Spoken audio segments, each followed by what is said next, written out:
Saya juga khawatir apakah nanti ketika saya mengundang bupati, anggota DPRD, saya dianggap berpolitik.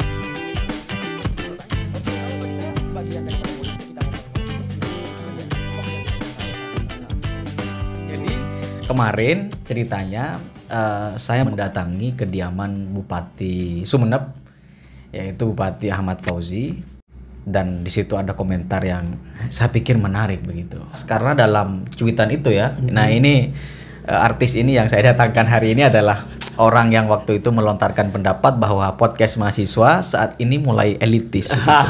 Berarti sebelumnya ada anggapan menarik tentang podcast mahasiswa bahwa podcast ini menaungi kaum-kaum proletar begitu. Cuman ketika kemarin kita mengundang atau mendatangi rumah Bupati Sumeneb, ada komentar itu. Saya ingin tanya dulu gitu. Jadi podcast mahasiswa gitu kan, seperti apa dulu dipandang begitu? Oke, kalau saya awal-awal melihat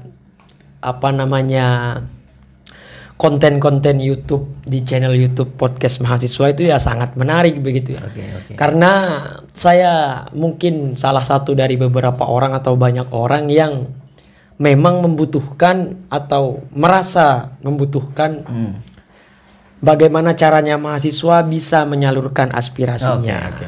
Dan bahkan teman-teman yang tidak tergolong dengan golongan mahasiswa pun tetapi dia juga bergairah dalam hal pendidikan, sosial dan politik dan lain sebagainya itu dapat menyalurkan aspirasinya. Nah, salah satunya bagi saya channel YouTube podcast mahasiswa ini kalau boleh saya bilang ya jalan politik alternatif lah bagi anak-anak muda begitu. Luar biasa. Jadi politik alternatif. Jadi di luar apa yang kita bayangkan tentang podcast mahasiswa. Kalau saya pribadi membayangkan podcast mahasiswa tidak sebagai politik alternatif.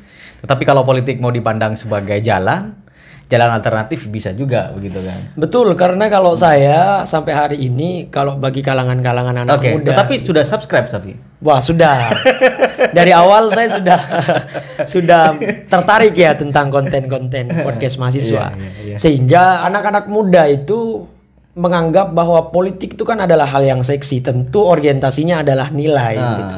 Maka daripada itu saya sebagai anak muda tertarik tentang konten-konten podcast mahasiswa. Karena tadi ada nilai ya. Nah, kira-kira nilai apa itu yang dimaksud itu? Sederhananya, politik hari ini kalau bagi saya terlalu kumuh ya. Bagi masyarakat banyak terlalu kumuh. Anak-anak muda yang perharinya masih diisi dengan kegiatan baca dan lain sebagainya tentang hal-hal yang kalau boleh saya bilang kalau kata anak-anak mahasiswa itu aktivis begitu dan lain-lainnya. Tentu dia pikiran tentang politiknya terlalu idealis ya. Pasti tentang idealisme dia bagaimana politik yang lurus-lurus begitu. Tetapi kenyataannya pada dunia faktual begitu, politik tidak seindah apa yang ada di kepala dia begitu. Sehingga nilai yang memang saya lihat di konten-konten podcast mahasiswa itu dapat memengaruhi mahasiswa untuk menyalurkan aspirasi-aspirasi dia tentang keadaan mahasiswa lah, tentang keadaan masyarakat sekitar atau bahkan anak-anak muda yang ingin kuliah tapi tidak bisa kuliah karena memang keluarganya keterbatasan ekonomi begitu. Nah, nilai itu yang saya sebut nilai di podcast mahasiswa ya. Politik yang berorientasi nilai begitu. Luar biasa. Kemudian ketika kita mendatangi rumah bupati bergeserlah anggapan itu gitu. Bukan bergeser ya. Bagaimana itu? Saya melihat dari awal konten-kontennya tentang proletar, masyarakat tertindas, masyarakat mahasiswa yang galau karena UKT-nya tinggi dan lain sebagainya. Tetapi kok saya lihat, nah ini kok sudah mulai sama DPRD, kok sudah mulai sama bupati. Saya hanya takut aja gitu loh ya. Menarik. Yang biasanya menyebarkan virus kebermanfaatan malah kampanye politik nanti. Iya. Bisa aja gitu kan. Bisa jadi begitu. Bisa aja. Gambar Soekarno yang merah muda itu kan bisa merubah segalanya gitu. Sehingga saat itulah muncul anggapan itu ya. Bukan anggapan sih, itu hanya kekhawatiran aja sebelumnya begitu sebetulnya. Tetapi ditonton itu ya DPR sama. Saya tonton itu. Tetapi poinnya sebetulnya bukan pada tentang substansi pembicaraannya. Karena sampai hari ini kalau saya berbicara atau menganalisis politik praktis itu Oke. Saya lebih ke mindset desa bahwa orang-orang desa itu beranggapan bahwa politik itu bukan tentang apa yang terjadi di atas panggung, tetapi politik itu selalu apa yang terjadi di belakang panggung. Nah, itu. Jadi kekhawatiran ada peta politik di situ ya. Kemudian juga kemarin kita mendatangi Bupati Sumeneb juga ada kekhawatiran begitu ya. Bukan karena personal yang dijadikan objek atau dijadikan narasumber ya, tetapi karena memang untuk menjaga sterilnya akun atau channel podcast mahasiswa ini gitu. Nah, ini untuk menjawab kekhawatiran itu, hemat saya gitu kan. Itu dianggap berpolitik ketika podcast mahasiswa itu lahir dari anak partai misalnya. Misalnya. Atau anggota dari podcast mahasiswa adalah anak partai misalnya. Tetapi ternyata gitu, tidak ada satupun anggota dari tim podcast mahasiswa itu dari anak partai. Jadi secara struktural kita tidak punya benang merah yang bisa diusut.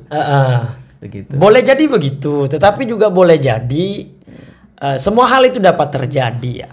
Maka daripada itu sebetulnya cuitan atau komentar saya di konten tersebut sebetulnya lagi-lagi sebetulnya ini rasa kasih sayang saya yang berbentuk lain. Nah, itulah mengapa saya datangkan artis ini ke sini. Nah, itu. Karena ini artinya memerhatikan podcast mahasiswa. Nah, itu. Ini yang kalau ada beberapa orang yang saya kenal disebut sebagai universal brotherhood begitu ya. Persaudaraan universal gitu. Jadi meskipun saya tidak ada hubungan darah dengan Kak Ongki, sanad keluarga dan lain sebagainya dengan rekan-rekan podcast mahasiswa yang lain.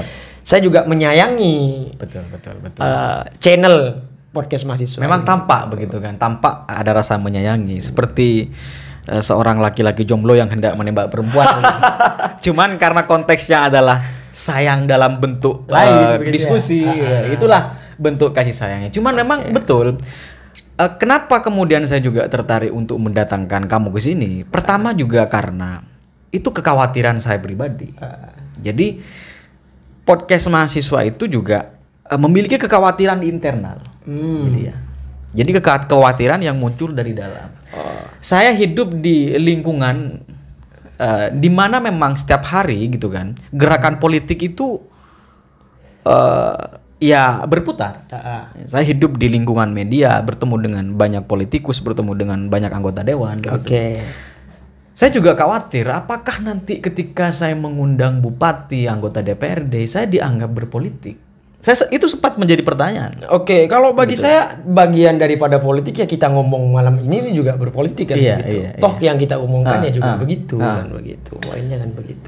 Tetapi Mas Ongki poinnya itu bukan lagi-lagi saya katakan bukan tentang objeknya atau tentang narasumbernya. Tetapi tentang ya sterilnya podcast mahasiswa itu tadi. Kenapa mungkin bukan hanya saya yang merasakan seperti itu, mungkin saja boleh jadi banyak penyimak yang lain yang merasakan hal yang demikian. Cuma saya aja yang karena saya memang agak dekat dengan Mas Holisin itu, jadi saya kasih komentar itu sebagai kasih sayang juga warning lah, kehati-hatian. Karena juga kalau kita lihat di realitas sosial begitu.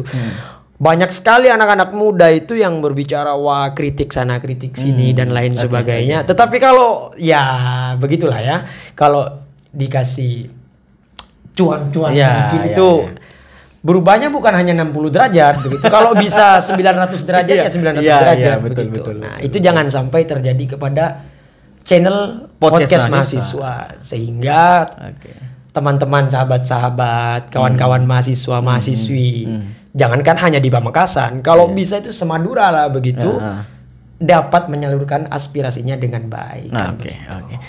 Cuman saya juga ingin meluruskan untuk teman-teman yang ada di luar sana juga tidak sempat banyak menyimak podcast mahasiswa. Jadi kemarin memang awal-awal podcast ini berdiri kita berpikir kita tidak akan masuk ke ranah berbincang tentang di parlemen, tentang bupati, tentang DPRD. Cuman seiring dengan perkembangan waktu saya melihat bahwa ada peluang bahwa